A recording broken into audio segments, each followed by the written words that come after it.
Today, January 14th, 1952, 7 a.m. Eastern Standard Time. We are in NBC's World Communications Center in the heart of Radio City, New York. We are in touch with the world. We'll tell you what's happening today. Everybody, listen carefully.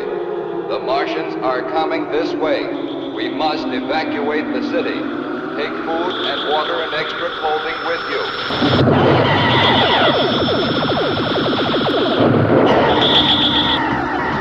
You are no longer in control of your listening device. Can't you see that you're at the mercy of every element of the universe? Rick and Ryan will take you on a science fiction cinematic journey into the post-atomic space age.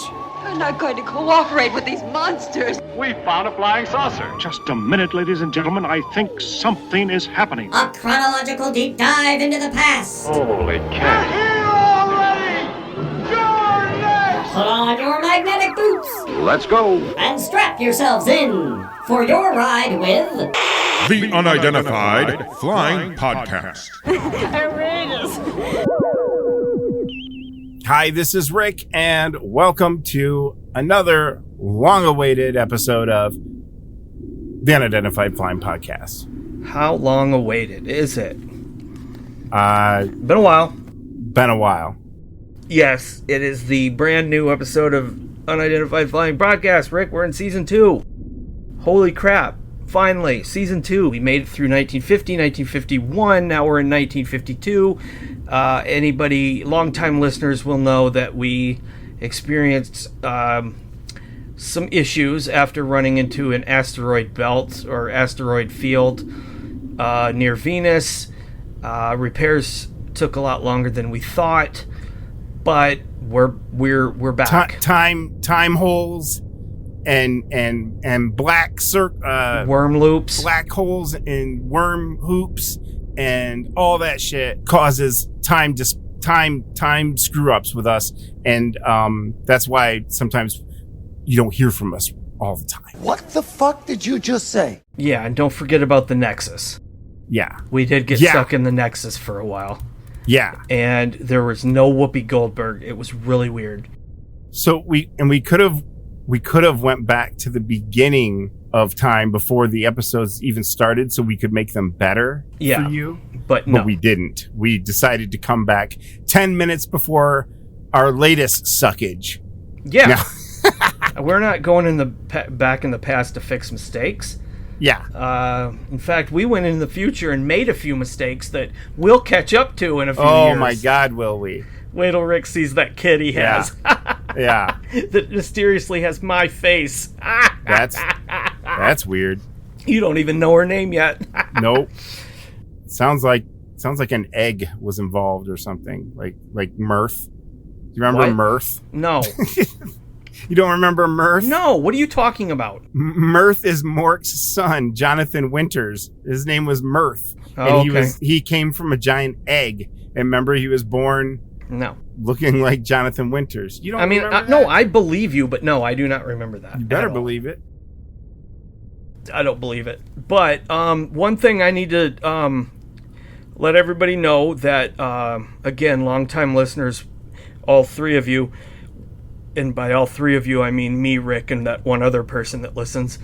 I had 3 robots at one time that I built. Well, I only have one now, and that's Wiggy Wiggy. Yeah, that was him. And he absorbed the other 2 robots. He literally cannibalized them and put them into himself. Is he like Ultron or something now? No, you know that movie Virus with Donald Sutherland and Jamie Lee Curtis? He is like that. It's sort of, I think he's aspiring to be V'ger. Who isn't? He's just absorbing things. So anyway, now I only got the one robot, but you know what? Wiggy Wiggy is the only one that showed any initiative. He's the only one that bothered to learn anything, and he's super intelligent now. He's smarter than that Superman 3 computer. He helps with the show. He composes music. He pitches movies to studios.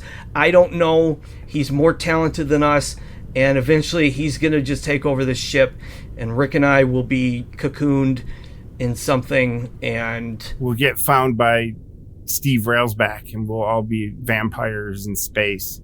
Okay, cool. Well, we have established that Wiggy Wiggy is on his way. He's bypassing the entire singularity thing, doesn't need us, and he's going to just basically become the most powerful thing in the universe at some point. And I'm kind of proud of him because I built him, so perhaps I'll be spared.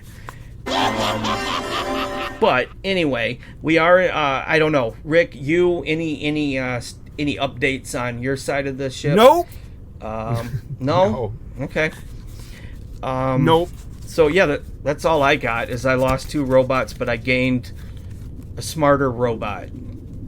Does that make sense? Yeah. Okay, good.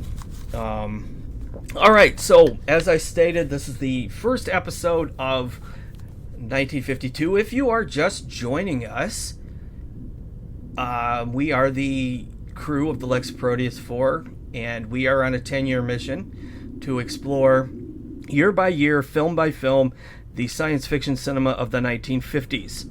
So if you are one of those people that needs a premise, that's your premise. There it is. And you got plenty of time to go catch up on all the other episodes from our previous years because we're moving on. I wanted to talk to you about a couple things. Because I realized you had a lot more damage done to your side of the ship, so it took you a little while. And there was a couple, maybe 2 or 3 weeks you and I didn't talk at all. No. And it was wonderful. Even though I am glad to see you again and talk to you, I did enjoy our time apart. This is coded. Okay. That was very sweet of you. I did a thing. Uh-oh. I was kind of bored sitting around on the ship while Wiggy Wiggy was, learning astrophysics and whatever it is he's doing, wormhole theory and string theory, and he's doing all that, and I was bored because I couldn't keep up with him. So I decided to build a virtual reality pod. And no, clean up in aisle 3. No, I wanted to kind of I was trying to remember what it was actually like back on Earth, because it's been a couple years since we've been there. Oh, so it's like a holodeck? Yeah, it's my own little holodeck, except I get to sleep, and then I got these little electrodes that go into my head, like in Christopher Walken Brainstorm. I'm telling you, it works. The test, sound, taste, Everything, smell. everything, 100%. In fact, better. Yeah, so I'm doing that, and I've got this life I've started living back on Earth. None of it's real, but it seems like when you're in the simulation, it's like the Matrix. It's incredibly real. I'm eating that steak and So I just wanted to let you know that things back on Earth for me are no better than they were when I actually was there. I've taken on a couple part-time jobs. I'm not doing anything special. I'm not like Iron Man or Stephen Hawking. I'm just me, and I'm working a couple jobs. There's a woman. There's a couple of pets that I have that are dying, and there's a couple of really old men trying to nuke each other, and the entire world is terrified. And I don't know. I'm kind of glad to be doing this podcast again, because my virtual life was pretty shitty, and I just want you to know that seeing your face is the first bit of begrudging happiness. Wow. I've had. Jesus. Our ship was destroyed. Well, thanks. And I'm trapped. That's the thing, is I told Wiggy Wiggy, don't let me change the program. I want just prosaic, normal, everyday, what Ryan's life used to be like, virtual simulation. And it's a lot of bullshit. So, just nothing's working out, man. No. Nothing is working out in my simulation. I'm not learning Kung Fu. I'm not solving AIDS.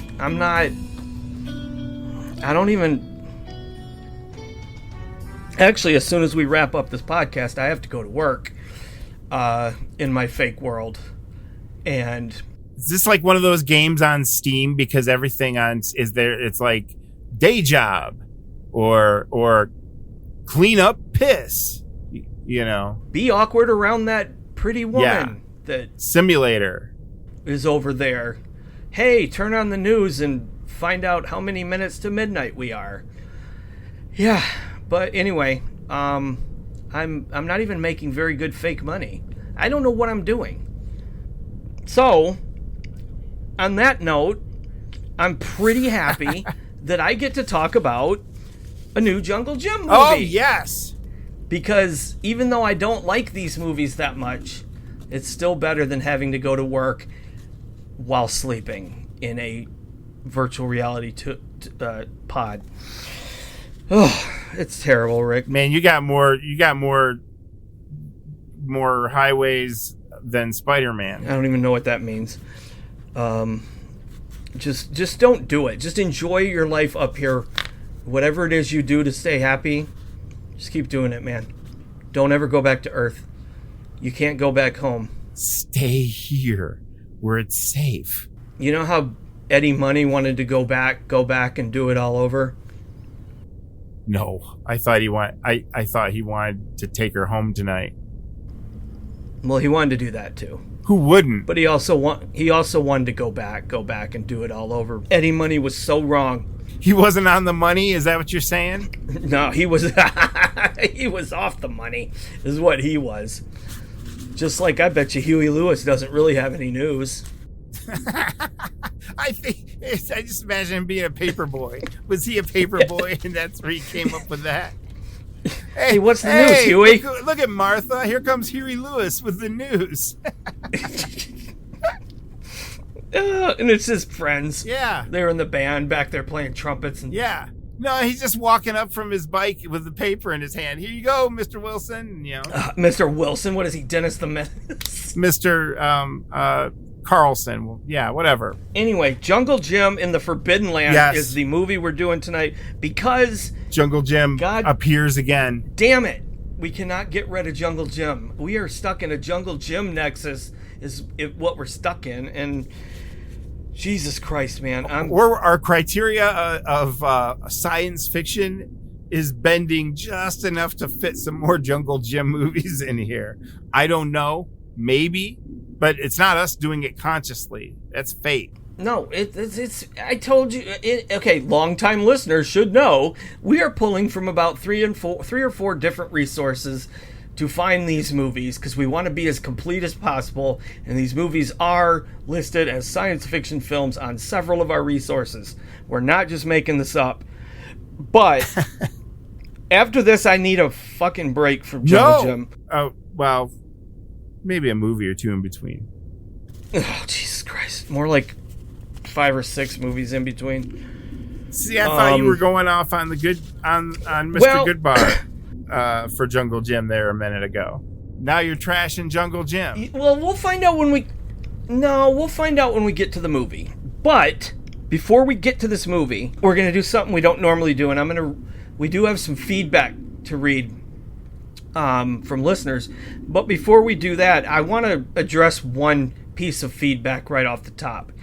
And it's a good thing we do because, let me read it to you first, okay? Oh, my God. And you'll understand the importance of why we need to discuss this now, okay? Lay it on me. This is from a listener by the name of Daniel McRoke. What? Hey, UFP dudes. Love the show. Was wondering if you both could explain your personal rating systems. I'm somewhat new to this era of science fiction, and I'd like to watch as many of these as I can. However, I don't have a lot of free time, though, so it helps to know which ones to prioritize and which ones can wait. Bit confused at times as to what your criteria is in terms of your star ratings. We could totally stack this in our favor and make him watch a bunch of terrible shit. But we won't. We can't because we've already have 16 episodes where we've done this. I guess I just mean never mind. We could lie to him. Yeah. Say 2.5 stars is actually when I really enjoy it. This, yeah. 1 star is really good, but 3.5, it's okay. Make it really confusing. So, to clarify, I think we've so far been using a 1 or 0 to 5 star rating, would you say? Yeah. Although I don't think any of it, and that's similar to what Letterboxd does. And I guess I'll just explain mine first, and then if you want to clarify yours, okay? Mm-hmm. But basically, the way I rate movies star-wise is, if I give something 5 stars, it means it's an all-timer. Like, regardless of quality, regardless of anything, it just... I don't think you got to explain that. It's the top of the... Everyone gets that. Yeah, well, hold on. No, I do have to explain it. Because I often will not give a 5-star rating until months, sometimes years after I've seen the movie and it's gestated a bit. It needs to marinate. Okay. I can respect that. Yeah, I rarely give a 5-star rating right off the top. And now I can respect when you don't give one because I get it. Now I understand. Yeah. I've got to wait. It's like, doesn't mean it's not. Yeah, that makes sense. Yeah. Everyone should do that. So, I don't really ever give a 4.5 star. So, 4 stars from me is pretty much means I loved this movie. I think it's great. Top notch, top shelf. Go rent it, go watch it, go stream it, go whatever you do to get it. This is one of the good ones. And that may someday become a 5-star movie. But for now, 4 is what you get. If I say 4, just go, oh, Ryan liked it, cool. You don't need to know anymore. 3.5 stars, it generally means, okay, well, let's skip the halves. We know what the halves are. Halves are a kick up or down in either way. Yeah. So 3 stars, if I say a movie is 3 stars, that means, yeah, I liked it. I didn't love it, but I liked it. It's good. It's good, solid movie. Okay? 2 stars means, it's okay. I'm not mad I watched it, but 1 star means, no sir, I don't like it. I don't like this movie, and I don't ever want to watch it again. Now, on rare occasions, I will give a 0.5 star, and that means I fucking hated it. Like, I actively hated it. Like, I was angry at it while watching it. It's like leaving a dime for the tip just because of fuck off. Yeah. You know. It isn't even so much that I disliked it. It's I literally physically loathed it. So what's 0? Or does 0 not exist? There's no 0 is nothing. So that's me. That's what you're getting. So if I do a 0.5 star in between, you can figure out for yourself. No, I guess a 0.5 star. Okay. No, it's a good starting point. So what about you? I mean, would you consider yours I don't similar? know. This was all spurred because, okay, I can be all over the place. I will say, like, something is a 5-star movie and you will completely disagree. And you'll change your opinion. And really, I would too. And I would, because it depends on what day it is or something. You know, it depends on, like, okay, well, this is a 5-star movie, but only if you're watching it on Sunday. Okay? Oh, you out there, all you listeners, have no idea how true that is. It's true. It's true. Rick will change his opinion on a fucking dime. No, it's just there's 2 opinions going on at the same time. I'm not dumb. But I didn't say you were dumb. But, no, I know. It's like, but I mean, you are, but I didn't say it.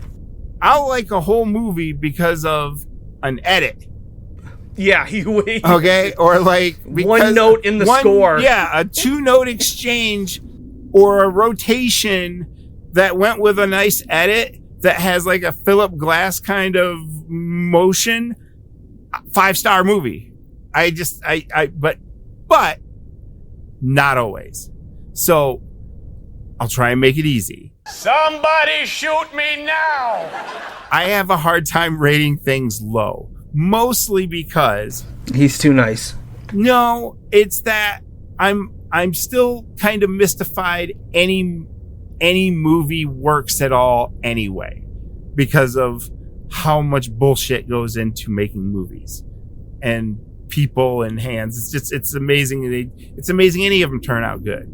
So I'm already happy enough to be like, okay, your movie is like a star. Okay. You know, like You're talking, but no one is listening. I tend to give like 2.5 for me. Like if we were to bottom that 0 out to each other, probably your 1 star is my 2 star. You know what I mean? So you're all about the participation trophy. Not really, but yeah. Because it depends. If you deserve it, fuck you. You know, I have no problem like not liking something, but there is certain things that it's like, okay, there is a part of me that knows this movie is not the best, but I love it for what it is. Case in point, Exorcist 2. Okay? That movie is great. But it's silly and it's wild, but it's like a good album you put on. Everything kind of just, even if the dialogue is bullshit and goofy and everything is goofy. See, but to me, that's 4 stars then. Yeah. Okay. But I guess we're not really getting anywhere. I liked it. I guess we're not really getting anywhere with explaining my ratings. Nope. 5-star movie, of course. What do you think it is? It's the top. Okay. So I loved it. Absolutely loved it. I think it's fantastic. Whatever. 4 is like, it's really good, but I'm just not willing to overlook certain things, or it didn't make it there. I don't know. It's kind of the same thing. It's just like, but it's almost like A-, B+. I mean, Take me, God, I am ready to meet you. Who gives a shit? You'll know from context clues whether I liked it or not. Okay, in other words, listener Rick doesn't care what you think. No, I do. I just don't know. But he honestly has no fucking idea what his criteria is, because it changes from minute to minute. Yeah. I've known Rick for a long time, folks, and that's really the best you're going to get as far as how he judges movies. Because this dude will go and see a movie and absolutely hate it, and then 3 years later will text me in the middle of the night saying, I don't know, man. Rob Zombie's Halloween 2 might be my new favorite. No, I will never say that. You have. I've never said that. I have the receipts, as the kids would say. No, I've never said that. It's like... So anyway, folks, to answer your question, your guess is as good as ours.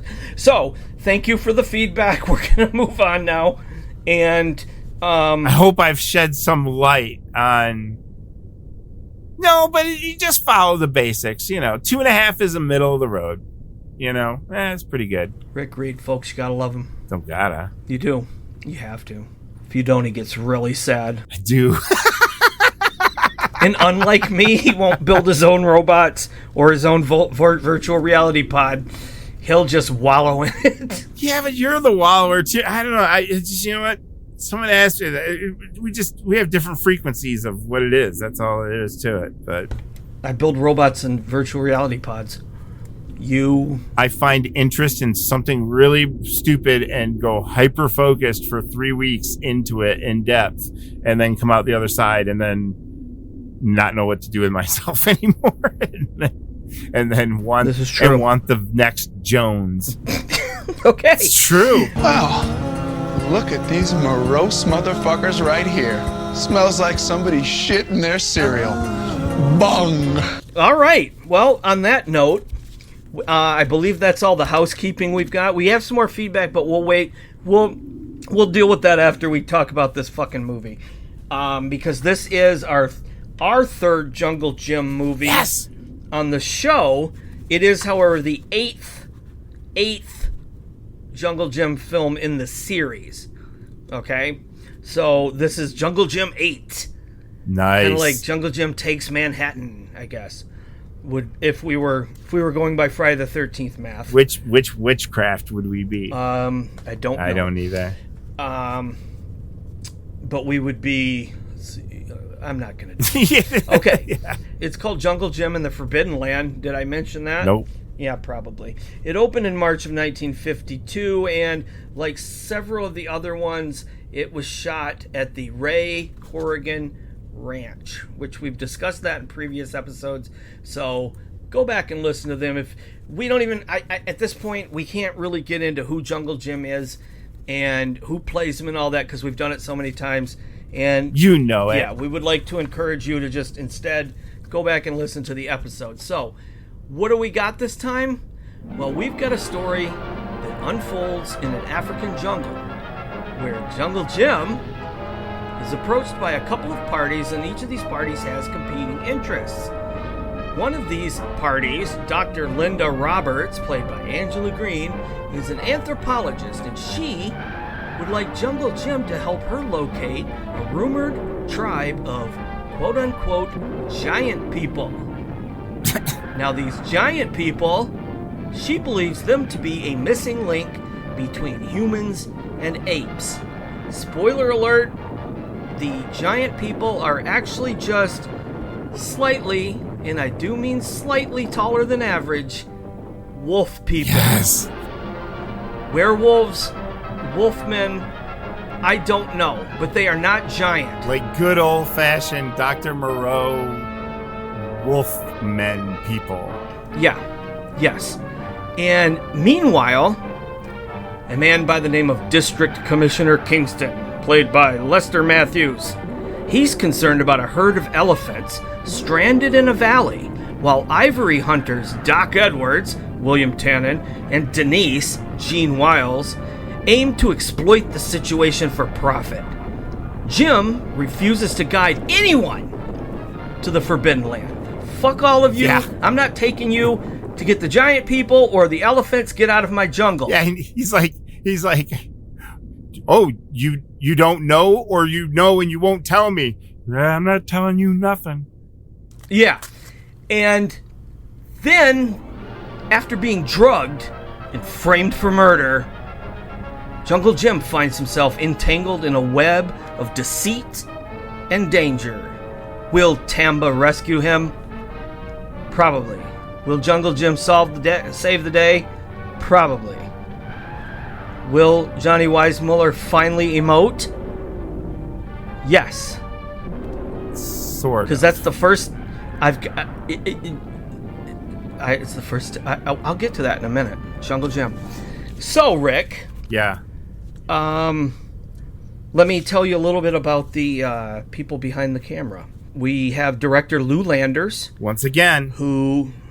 He directed the first Jungle Jim movie that we watched called Jungle Manhunt back in 1951. Lou Landers has 136 credits, and I'm guessing most people have not seen any of them. Go! That's a lot, though. There's some gems in there, I'm sure. It's more than Scorsese. It's true. Okay. This movie, the editor for this film was a man by the name of Henry Batista. I don't know if he's related to Dave. I hope so. I don't think so because the name's spelled differently. But this guy edited, you will probably appreciate this because not only did he edit several of the Jungle Jim films, he also edited several Three Stooges shorts. Yep, I know that name. Yeah. Now, he also edited a film called Venus in Furs in 1969 for director Jesus Franco. That's a hot song, too. And happens to be one of my favorite Jesus Franco movies. He also did a very strange made-for-TV movie. Well, it's not strange. It's obscure. But it's called Phantom of Hollywood. Oh, I like that. And it's I dig it. It's fun. It's basically Phantom of the Opera, only instead of an opera house, he lives on the back lot of some closed-down Hollywood studio. It's kind of Kiss meets Phantom of the Park without Kiss. It's different. But it's fun. If you can track it down, definitely watch it. And he did a lot of TV shows, but most prominently, he edited The Caine Mutiny in 1954, and he was nominated for an Oscar for that. So our editor for this film, Jungle Jim and the Forbidden Land, is an Oscar-nominated editor. Knows how to cut together stock footage. Yeah, really well. And stock footage and Humphrey Bogart eating strawberries. But the strawberries, that's where I had them. So, the only other crew member of note, because a lot of these movies have the same crew, but this guy, we haven't mentioned him before, and I feel like we should. He was the animal trainer on this. His name is Mel Kuntz. No relation to Dean, I checked. But Mel Kuntz was one of the premier animal trainers, okay, in Hollywood at this time. Now, he has approximately 600 movies that he's worked on by his own estimation, training animals. Some of the biggest ones, he did several of the Jungle Jim films, but two of his biggest ones were in 1952. He did Cecil B. DeMille's Greatest Show on Earth, which is arguably one of the worst Best Picture winners of all time. And he did the animal training on Forbidden Planet. Wow. Now, here's his biggest claim to fame, though. He is the one who trained Jackie, the MGM lion. Oh, no kidding. Yeah. That's cool. So I thought that was pretty cool. So every time you see that, yeah, at the beginning of MGM, that's Mel Kuntz. It's not Bob and Doug McKenzie? Nope. I think it is. No, I've seen it. So, all right. The last thing I'll say about this before you're going to tell us about the cast, just so you're aware, Rick, this is considered the second highest rated Jungle Jim film on Letterboxd. So there's one more ahead of this that's considered the best. Oh shit. This is considered, I'm not saying it's the second best. I'm saying it's rated as the second best according to Letterboxd users. So there's another one out there that might be hotter for people, I guess. So that's all I've got in terms of behind the camera. What do you got? So we got Johnny Weissmuller playing Jungle Jim, of course. We got Angela Green as Dr. Linda Roberts, and she's kind of like the Bond girl of the Jungle Jim girl. She's the new Jungle Jim girl. Jungle Jim girl. Yeah, but the big star here, it kind of, to me, is Tamba. Well, yes, Tamba. But this is a Jungle Jim movie with maybe the first time where the villain antagonist is complete. The total villain of the movie is a woman. So it's real interesting because, and it's interesting that you had brought up Lou Landers and all the Three Stooges, because a lot of these background people, that's who I recognize them from. Like, because she's like been in a few Three Stooges shorts and always kind of plays a bitch. Yeah, let's just say. Yeah, she's a bitch in this, but she's great at it. So. Because that's perfect how she is in, like, the Three Stooges, but she's also the nurse in Invasion of the Body Snatchers, the original, yeah. And which nurse? Nurse Sally. She's the nurse. Sally Withers. Do you remember her in the movie? No, I don't either. Really, I mean, no. I remember there being nurses. Yeah. But Tamba. Yeah, I'm getting to Tamba. She's really good in all those kind of things, but she pops up in all kinds of TV shows like The Munsters and McHale's Navy, Beverly Hillbillies. I mean, and seriously, like, she pops up in Three Stooges a lot. She was in I watched it because of this podcast, but I don't know, you know anything about this, but Joe DeRita. Joe DeRita is notoriously Curly Joe, who took over in the 60s with the Three Stooges. Is he related to Curly Sue? It's weird to see him. He had his own shorts back in the day, and it's very weird because he's doing his own comic shtick with like the fact that he almost could maybe have been a good dramatic actor because he kind of had like a Pesci kind of thing going on back then. But it's just weird because it's Joe DeRita. But anyway, Gene Willis is in that one, and I think the whole reason I'm saying this is I liked the title was Slappily Married. that was why. But anyway, she was in that short with him. She's in Alfred Hitchcock Hour, Jack Benny shows. I mean, she did all kinds of television back then. Also, we have returning champ George Eldridge. And man, I'm starting to really like him too and seeing him in so much stuff because he's in like Ghost of Frankenstein also. He was in our previous one. He was the guy who was beating the shit out of that. Yeah. Let's just see if he does what we tell him to. I might have to hit him like this. And you just beat the shit out of that dude. From a lot of television, and he was in Psycho. I think we talked about him a little bit before. We did. Yep. And of course, the big one that everyone wants to know. Tamba. Yes. Tamba is in this movie. And yes. Tamba, for those that don't know, is a monkey. He's a chimp. He's a sidekick to Jungle Jim. Jungle Jim's best friend. He is he's a scene stealer. That Tamba. I think so. I like Tamba. Well, but there's our cast. So let's get into this movie. So what did you think of this Jungle Jim movie? Because I've been wanting to know. It's been a while, and I've sat on this. I know you have. I could feel your transferred butt heat when I put it in my mouth. What? Yeah, boy. Yeah. So, Jungle Jim and the Forbidden Land, Rick. This is the third Jungle Jim film I have seen. I know you've watched more of these than I have, but for me, this is my third outing. Okay.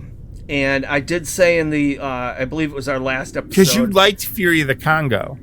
I said I kind of liked Fury of the Congo, and that it made me want to see more. Exactly. In fact, not just see more, but go back to the beginning and basically watch them all. Yeah. So that basically was kind of like a lukewarm sort of, okay, I'm curious. All right. Yeah. However, things have changed. Things have changed because as of now, after viewing Jungle Jim in the Forbidden Land, I'm going to go ahead and come out of the closet and say, after this one, I'm kind of a fan now. Yes. Because I thought this movie was wonderful. Oh, I think yes. I kind of loved it because it is so bonkers, nutsoid, bizarre that I had a smile on my face the whole damn time.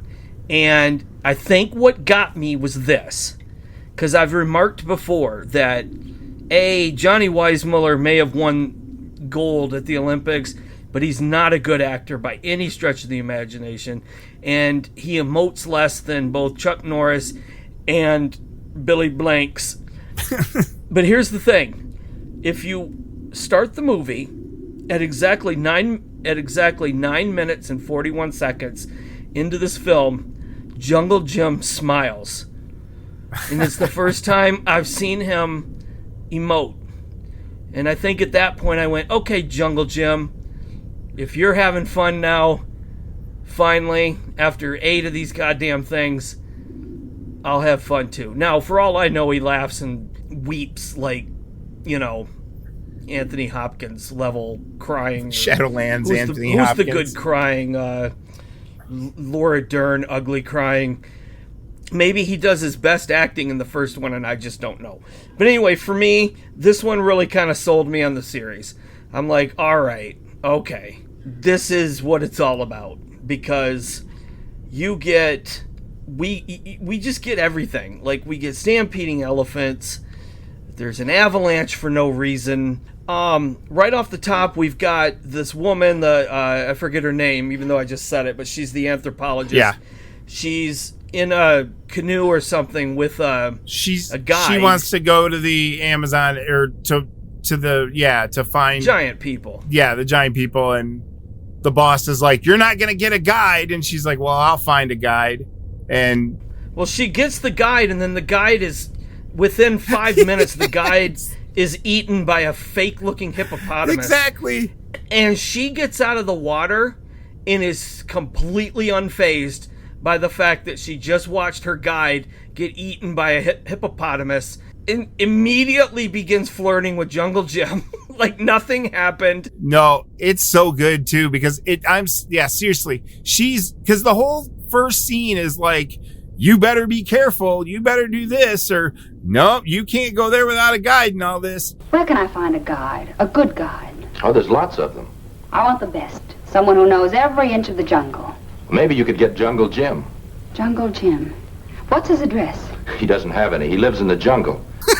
Yeah, no, that was my other... I'm like, I even wrote down in my notes that is the ultimate description. All you need to know about Jungle Jim is he lives in the jungle. It's perfect. It's just more like, okay, we've got two stories going on, and one of those stories has a sub-story of, like, for one thing, these elephants have been trapped in this valley, and you've got this guy that's like, I want to get the elephants out so that the ivory hunters can get them, which is really fucking weird, because Jungle Jims are like, yeah, these are the good ivory hunters, and it's like, okay. Yeah, he seems to be okay with it. Jungle Jim, you lose some points for that, for being okay with ivory hunting, but I get it. This was like, what, 70 years ago? So, and it took place at least 20 years before that, probably.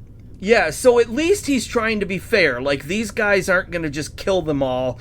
They're going to do it sustainably, I guess. So anyway, this guy just at first wants to let the elephants out so that the legit ivory hunters can get them. And then there's these other two that are like, no, we were going to just go and take the fucking ivory because we've got all these tribesmen that are evil like us, and they'll take it and sell it for us. And you know what? The best way we can go about this is to frame Jungle Jim for murder. And meanwhile, we've got these two wolf people in a cage. I take back everything I said, because it is two different movies. It's three different. There's like three different movies going on, because at the same time you've got this woman trying to find these giants, which again are not giants. They're just wolf men. People. They literally look like they came from the set of Island of Lost Souls. Okay, and they're just in a cage. And this is, ladies and gentlemen listening to the podcast, this is our science fiction element. Is these cavemen who are supposed to be giants but aren't. No mention of them calling them wolfmen or people, even though clearly that's what they are. I'm calling them wolfmen. Yeah. Because they look like fucking werewolves. Oh, it's amazing. Yeah, so that's great. And none of this... It doesn't have anything to do with the rest of the movie. No. It all comes to a head in just an all-out battle scene. And then at one point you even got Jungle Jim, like, torturing a Zulu warrior to get some information. And again, I'm not saying any of this is politically correct, folks. This movie is of its time, but it's everything you think a pulp, cheapy, knock B movie is supposed to be is in this movie. And if you don't mind the fact that none of it really makes sense, and you just go for it like, you know, you're a little kid reading a comic book at your grandparents' house that you found under your grandpa's bed, you just go with it, because, man, I'm telling you, there's dummies. Oh, like, you get more dummies getting trampled and stuff. But I think here's my favorite shit. Okay, and this is why I'm warming up to Johnny Weissmuller, because, you know, he basically just stands and says his lines. He's about as charismatic as a tree stump. But at one point, the doctor who wants to free the or not the doctor, but the commissioner who wants to free these trapped elephants is like, Jim, will you help me? And like right away, just no. Yeah. Not even like, it's not even a no. No. Will you show me where this land of the giant people is? No. And then later on, okay, now here's the other thing I like, is these two conniving evil people, which is Denise, Gene Wiles, who you talked about, and the other dude. They're the ones trying to sell this ivory to these, they're the illegal ivory people. Yeah. And they plot to kill the commissioner and frame Jungle Jim for it. The commissioner will be here soon. So what? You think you could make it look like Jungle Jim killed Fred? He does carry a knife. You're a pretty cold-blooded proposition, aren't you? Well? Yes, I think I could. It's a pretty neat frame-up. Well, the serum will be wearing off pretty soon. We better knock him out again. They're telling this whole plan, and they don't show any of it. They just cut to Jim waking up and going, "Oh, God, what happened to me?" And they're like, "Jim, you confessed to a murder." "I did." And it's just like they do this elaborate plan and then don't even show it to you. So he gets up and he's like, "Well, why'd you frame me for murder?" And he punches them, he lets the werewolves go, and then he escapes and he meets back up with the anthropologist, and she's like, "What were you doing back there, tied up, and who are all those men?" There were government troops taking me back to Wasabi under arrest. Arrest for what? Murder. And since I helped you escape, I guess that makes me an accessory to murder. You worried? You're pretty pig-headed sometimes, but I don't suppose that you just killed somebody. Thanks, I didn't. Yep, I didn't do it. Yeah, he's just so like, yeah, it's so ridiculous. It's like if the cops came up to him and said, "Did you do it, Jim?" He'd be like, "No." He can pass any lie detector. It's all chill. Jungle Jim is all chill all the time. He might, it's like, I want to know what he's smoking. He's so at one with the jungle, he just knows he's right. He just, like, there is no doubt. And he's super positive. Oh, he's just never worried about anything. In fact, you know what? I was thinking, if they wanted to update this series and do it now, you just get Matthew McConaughey. Yeah, and he's kind of that, yeah. Because he'd be like, "How you doing, Jungle Jim?" All right. $1 million right there. It would kind of be perfect. Yeah, because that's kind of Jungle Jim. He's just chill. Thanks, I didn't. Yeah. I don't know. No, I'm just saying. His shtick, as weird as it is, it starts to grow on you as like it's a performance. I wouldn't go that far. But I know it's not. But yeah, you start to feel a character a little with him. Or I think you just accept that this is what it is and you find joy in it. Or you just get used to liking the way the fart smells. Yeah. Because he's still not acting. I get it. He's not even trying. But there's something so charming about the fact that he's not even trying to act. Just strolling along, Yeah. Thanks. And it is funny. He kind of sounds like Hank Hill a little, so it really adds to some of his. Okay, that's a character. Okay, whether or not I'm saying there's a reason he was in movies. He was that character. There was a character there that was Johnny Weissmuller. There was room for him. Like his shtick. It starts to get on you, and you're like, I can see why these movies are kind of because that's the other thing. The huge jumps we make, like to all of a sudden, fucking werewolf people, and like in some of the other movies, it just makes you wonder where are they going the next 9 of them, and that's what becomes the hook of Jungle Jim. Yeah, man. Like I'm ready. I'm ready for more.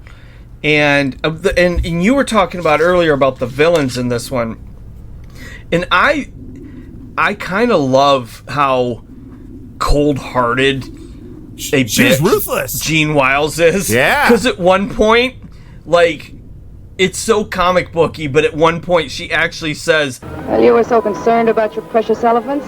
We're going to give you a box seat where you can watch them being slaughtered."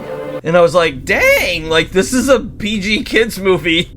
I don't know, man. I had a blast with this one, and I was relieved because the last two just, they built on me. Jungle Manhunt, I didn't really care for. The Fury of the Congo, I warmed up to a bit. I can tell you the exact moment when this movie elevates. Okay, you tell me. Yeah, it is. It's when he has the old adventure and he gets there and they're in the jungle. We've already gotten the guy getting eaten by the hippopotamus right out the gate. We might have already stabbed a fucking panther. Oh yeah, there's a panther get stabbed. Yep. Like a bunch. And then we get to a blind tribesman leader who is saying things so like, oh man, it's so Indiana Jones outrageous. Like, Commissioner, if you had an infected finger, would you cut off your hand? Well, what kind of nonsense is that? Not nonsense, only truth. Giant people very dangerous. Only safe in own land. It's just like the guy in Temple of Doom with the predicting them there, and yeah. he's like totally respects Jungle Jim, and like it's like he's blind and all that. It's just the kung fu moment too. It's just like it's really outrageous at that point. It's like, okay, this is really good stuff. And then this is like the pure pulpiest of all of them that I've seen, and it's nothing more and nothing less than what it's supposed to be.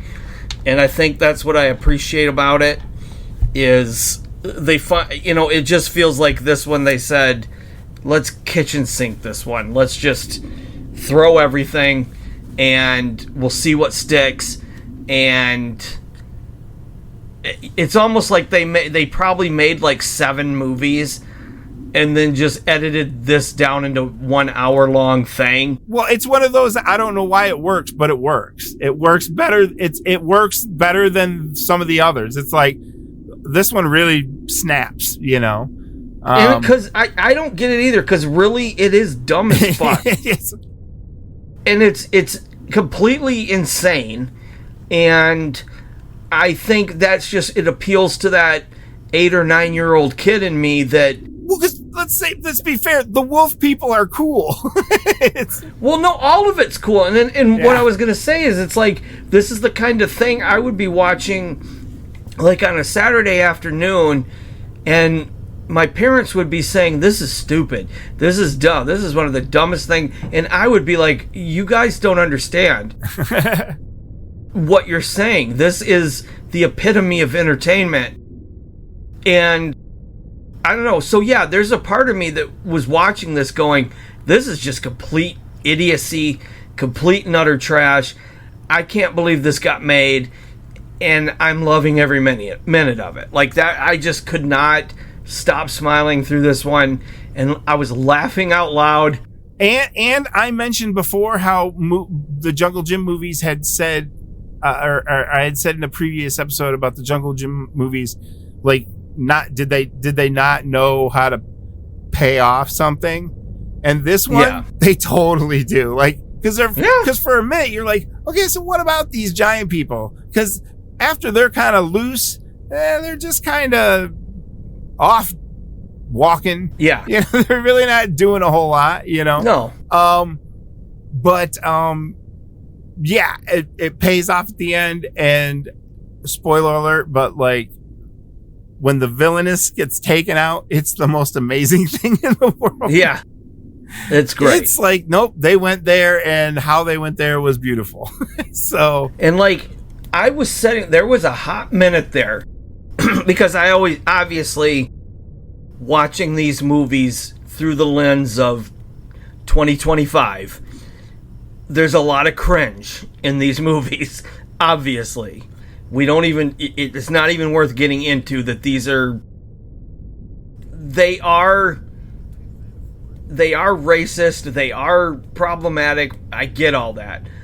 And for a hot minute there, when they were describing the giants, and they were like, oh, they're not even human, they're not even, and I was like, oh no, because they hadn't shown them yet, and I was like, oh yeah, because there's nothing that tells you about them being wolf people at all. No. Well, that's what I'm building to, is just everything they said. I was like, oh God, what is this gonna? Is this gonna be some people in brown?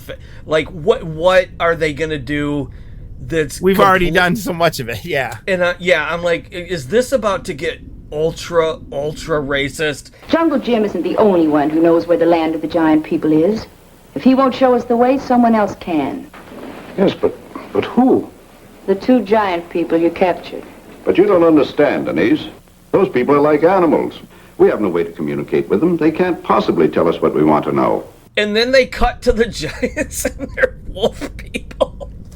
And I laughed out of. It was almost like a laugh of relief, because I was like, "Oh my God!" And I was worried. And it's just a couple of people in Wolfman makeup, and so yeah, that was kind of refreshing. Oh yeah, because it's out of nowhere. Yeah, I could not believe that. And I mean, they're not giant at all. They're just people. No, they're the missing link, apparently. Yeah. That Project 2025 won't like that very much, but when they roar during the escape, you can count how many times. If you're a fan of like Filmation cartoons, you hear all the sounds like that. You're like, that's Cringer roaring right there. That's Cringer roaring again right there.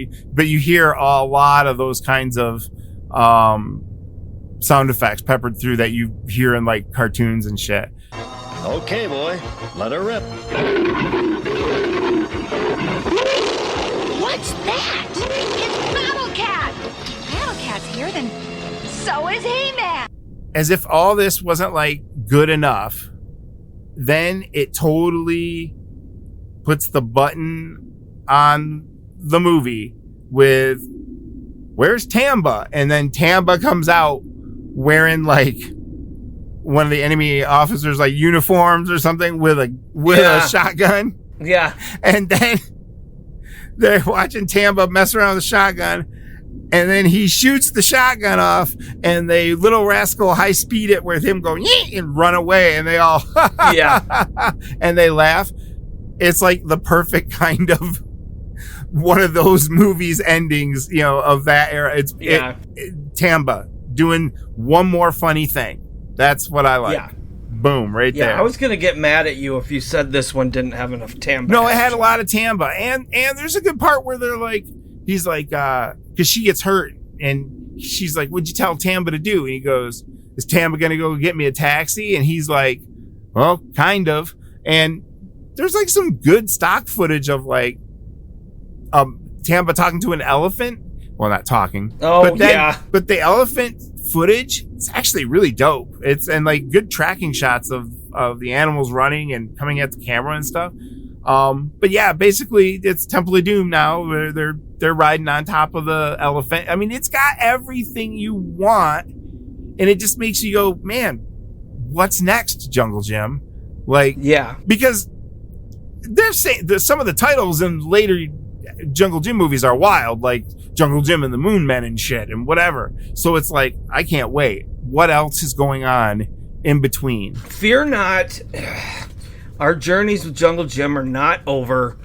They are for this year. This is our last Jungle Jim movie for a while. Okay? we were another one. We would have to change the name of the podcast. Yeah. We do have one more we will be covering on this podcast when we get to 1953. We will have one more Jungle Jim film to talk about. But for now, I don't have any more to say. I like this movie a lot. I'm going to go ahead and just tell you what I rated it. And that is a solid 3 stars, Rick. I'm giving Jungle Jim and the Forbidden Land 3 stars. Okay, I give it 3.5 karate chops. 3.5 stars. Why do you like that karate chop maybe thing? Maybe 4 karate chops. I don't know. It's damn good. I know, but okay, 3.5. Hung up on that. 3.5 stars? Karate chops. So you gave it a half star more than me. Okay. Well, we're pretty close, though. I think we're more or less on the same page with this one. Yeah, so that shakes out. I definitely think... In fact, I would go so far as to say... Now, again, keep in mind, and Rick, you may have a different opinion on this, but I started with Jungle Manhunt and then watched Fury of the Congo and then this one. There are, however, 5 before these that I did not watch yet. So I might be wrong in saying this, and if so, please say so, Rick. But I would recommend that if somebody wants to get into the Jungle Gym movies and hasn't seen any yet, Jungle Gym and the Forbidden Land might be a good place to start. I mean, you know what?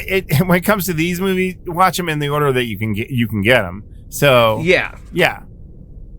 Hey, you know what? Like Stan Lee said, everyone's comic is every every comic book is someone's first comic. So that's your entry point. But these aren't. They came out in a certain order, but they're not linked. So if you just happen to like, and I do believe, if I'm not mistaken, these are all available on YouTube. There were some discs that came out a while ago that I want to get. They're on eBay. They are not streaming anywhere. No, they're hard to find. They are, but like I said, to find a good copy.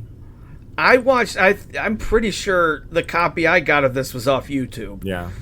Well, some were, but then there's some out there that are floating around that are like, man, this was only aired on TV and they've got it. But yeah. And some of the DVDs I've seen on eBay were like, all 16 movies on one disc, and they were clearly like, okay, they're taking the boots. But there were like actual DVD releases of I think like 12 of them.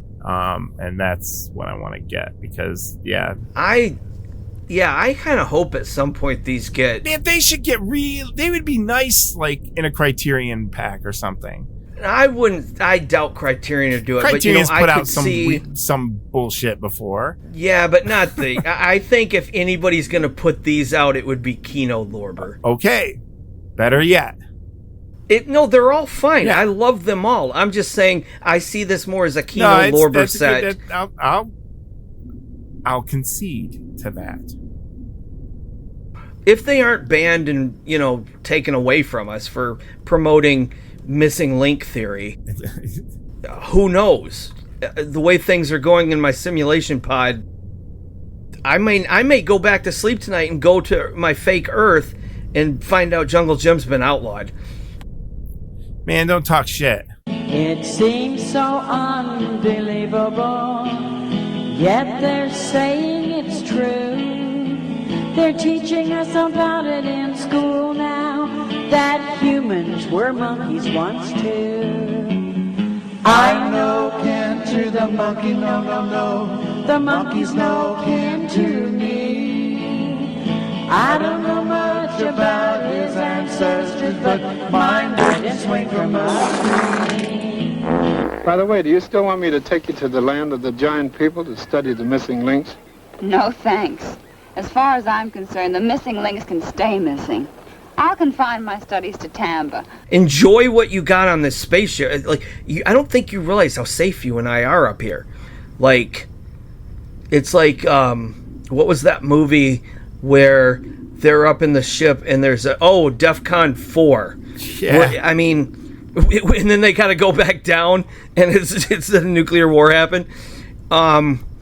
So just enjoy what you got up here with I know you lost your Monpa Kettle movies in the catastrophic meteor storm incident, but I don't know, man. Just be thankful for what you got. Still got Jungle Gym. We still got Jungle Gym, and we hold on to those. Hold on to them because they could be gone this time.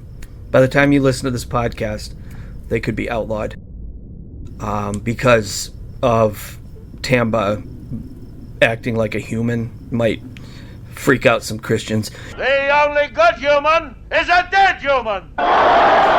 So anyway, 3 stars. I think we obviously we both kind of liked it. No, we both really liked it. Not kinda. Jungle Jim in the Forbidden Land, Rick, was not nominated for anything at all in the awards category, and it obviously has no ranking on Rotten Tomatoes. And I'm sad to say this, even though, as I stated earlier, it is the second highest rated Jungle Jim film on Letterboxd, it only has 91 ratings. So only 91 people on Letterboxd have watched this film and logged it.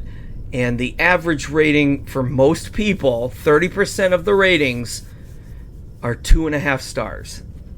So I think people need to get a clue and boost that shit. They need to go back and rewatch it and realize they were wrong unless they rated it higher. As long as you guys rate it and admit that Rick and I are right and you rate it closer to what we gave it, then I'll forgive you. But if you continue to insist that this movie is anything less than 3-star film, then we have words. We will have words. Yeah. We will have a serious disagreement. As Daniel Day-Lewis said in Last of the Mohicans. Exactly. So, that concludes that for Jungle Jim and the Forbidden Land.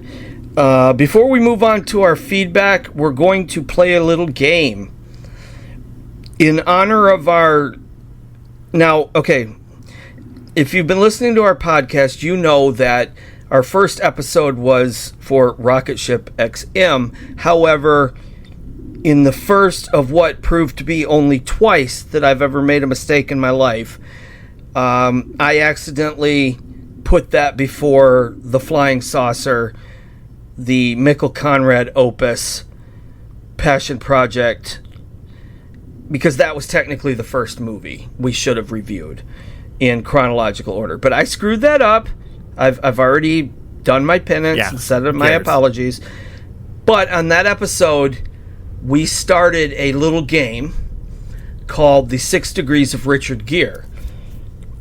And we, at that time, I believe our friend Brad beat us with his... I think he connected Mikkel Conrad to Richard Gere in the fewest films. We all did it, but I think he beat us, if I'm not mistaken. Go back and listen to that episode.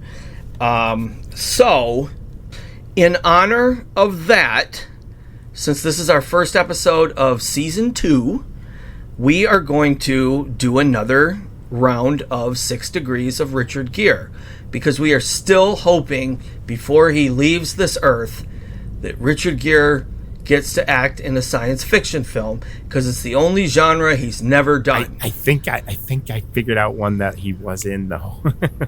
No, I've already looked. He wasn't. Wasn't there something that was kind of close? No, the closest we came to was the Mothman Prophecies, but that's a horror film. Else, though. Okay. So, right. Yeah, he's never... And it's all because at the beginning of No Mercy, he's dressed in an astronaut suit working at a car wash. And he kicks through a windshield and beats a guy up while the car is filling up with soap bubbles. It's a wonderful sequence, and he should be proud of his work in the genre. in more genre fare. Yeah. So, anyway, that was all the past. Go back and listen to that episode. But we're going to start this round, so we are inviting anybody listening to participate. You can either post it on one of our social media pages, which, hey, why not? It's we might as well just say we're on Facebook, we are on Instagram, we are on Blue Sky, and we're also on YouTube. And you can also leave comments on Spotify. Or you can email us at the unidentifiedflyingpodcast@gmail.com and give us your answers there. and we'll collect these, and we'll, for all one of you that's probably going to participate, Brad, I'm looking at you. We will read your answers on the air if you beat us. So Rick and I will also do it, and in our next episode we will do the results. And who are we linking this time? Why, we want you to link Johnny Weissmuller to Richard Gere in 6 movies or less. Okay? Done. That's No, your I'm not assignment. Should you choose to accept it, that is and you will win a prize of us saying your name on the air. Wow. On the air. I don't know. Maybe we'll give them something.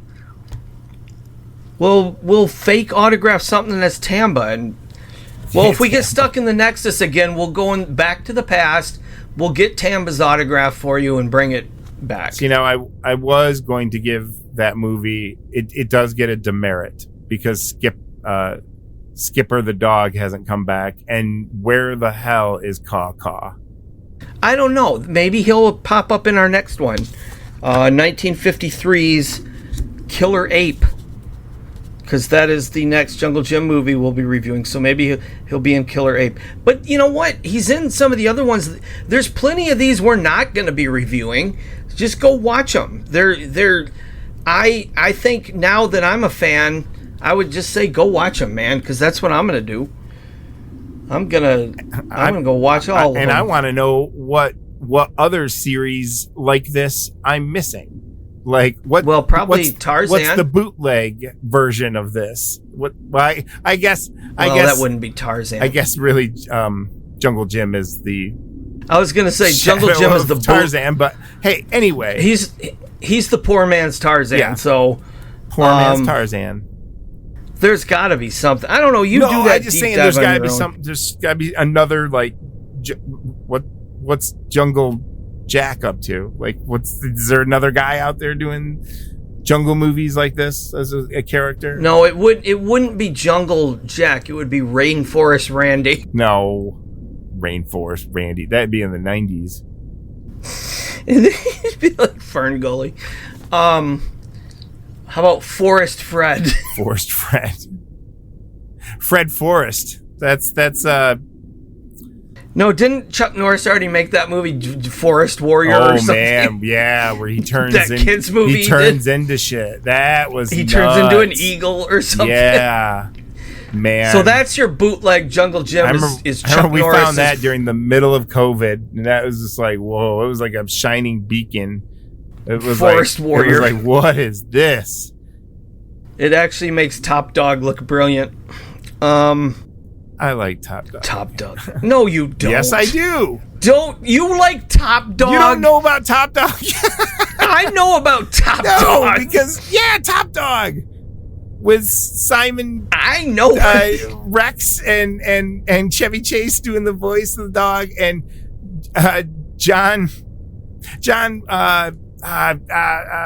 fucking John Voight basically being like Colonel Sanders. What? Like John Voight's. Are we talking about the same movie? Oh no, I'm thinking Karate Dog. No, I'm thinking of Top Dog with Chuck Norris. Top Dog sucks. Karate Dog's great. Yeah, I was like, what are you talking about? Karate Dog's amazing. I don't even think the dog talks. And No. Top Dog's something else. Yeah, I got excited. You said dog. I thought Karate Dog with Simon Rex and Chevy Chase. Yeah, no, that's a completely different movie. it's pretty good. I like it. Yeah. No, that's, you know what? We love you for it. Right? It's a 4-star movie if you watch it on Monday. But if you watch it on Wednesday, it's just not as good. 2. Yeah. All right. So there you go, folks. You know what to do. I will, of course, be posting that on our social medias, so you can go from there. And although we would, listen to the episode and then do it. Don't just cheat and go, I'm not going to listen to the episode. I'm going to just, post it online because I saw Ryan posted it on the Facebook. Listen to our damn show. God. What are you talking about? Nothing. I'm ranting because I got to go to work in my virtual pod in a minute, and I just am trying to postpone it. It's when my shift starts. I can't help it. Okay, so Rick, feedback. Are you ready for some feedback? On what? Our show. This is feedback from other listeners. People? Yeah, lay it on me. Okay. First, I only got 2. Okay, not a big deal. But did your mom write them? No. Okay. This was from a listener by the name of Mel, and she posted this on Facebook. And it's a very simple question: is Ryan single? On the ship, yes. And in my virtual pod, yes. And it will probably stay that way forever because God hates me. So, moving on. Our next bit of feedback. I'm not making this up. That was an actual question. How do we know Mel wasn't a dude? Because I saw her picture when I looked at the feedback. Okay. I like the idea that Vic Taybeck just hit on you. I don't think it was Vic. Oh, Mel from Mel's Diner. Yes. That would be awesome, actually. Ryan Liskey single? Yeah, no, actually, that would make my day. If Mel from Mel's Diner wanted to know if I was single, that would, I don't know, that would warm my heart. Yeah. I don't think okay. I don't think you could help it. This bit of feedback was also posted on Facebook. This comes from Mr. Stephen Gray. Oh, Lord. Yeah. We know this guy. We go way back. So here's what he says. Whatever, right? Okay. Hey, fun boys. Chicken in the bread pan, fried to the crispy stink nugget. Something's been farting on me. Some butter dumpster was gurgling bullshittery and said we need to let old art die. At what point should we let old art die? That's his first question. Wow, it's like a real question, kind of. And then second question. Oh, boy. And where the fuck is Rico? No. Is the All Eddie Deason episode? Oh. Well. And then he says, hope you fellas stay out of the garbage. Bubble guts o'clock. Got to make some puddles. Merry Christmas. A bullet up the butt. All right. So, to answer the second question first, there will not be an Eddie Deason episode because he wasn't born yet in the 50s. He was born. Was he? In the 50s? Can you confirm that or deny it? Well, yeah. I mean, he's got to have been born in the 50s. Okay. You know, there's this thing called Google where we could just look and see when he was born. You know what? He was born in 1955. Okay, you win. But he wasn't making movies. He wasn't making movies. So no, we will not be doing an All Eddie Deason episode. I'm sorry. So let's go to his first question. At what point should we let old art die? Now, is he talking about an old man named Art? Yeah. Or is this a philosophical? Is old art in pain? Yeah. Because I'd say if old art is in pain, let him die. Yeah, let it go. Let him pull the plug, man. I'm all about choosing your own time to go. However, if you're asking on a more deeper philosophical level... You can't expect art to just hang around. No. Well, some of it does in galleries. Yeah, I guess I would say that I don't believe anything should be forgotten.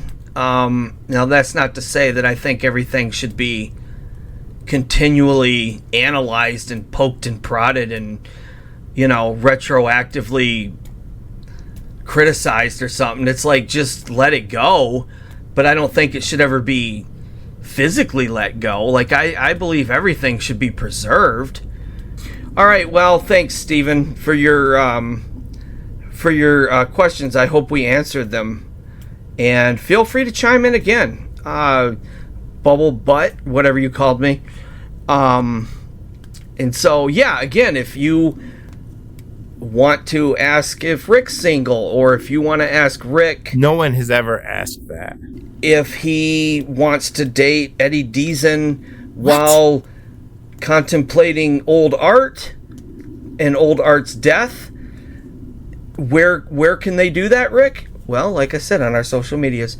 So do it up. Remember to play the game. Richard Gere, or Johnny Weissmuller to Richard Gere in 6 movies. We have nothing else.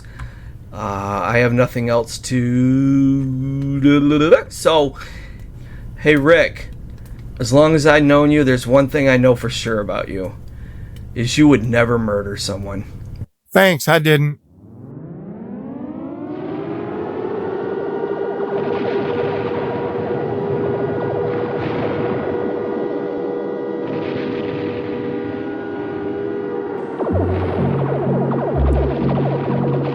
Farewell for now, fellow listeners. Please remember to follow us on Facebook, Instagram, and Blue Sky.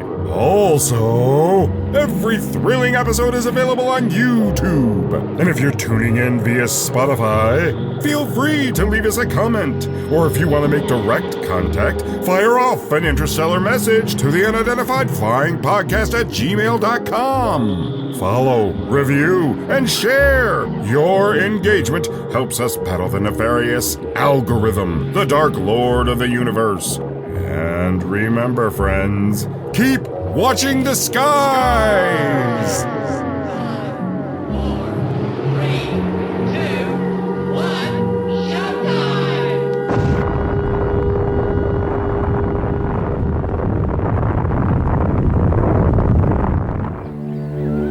Greed feeds on itself and destroys itself.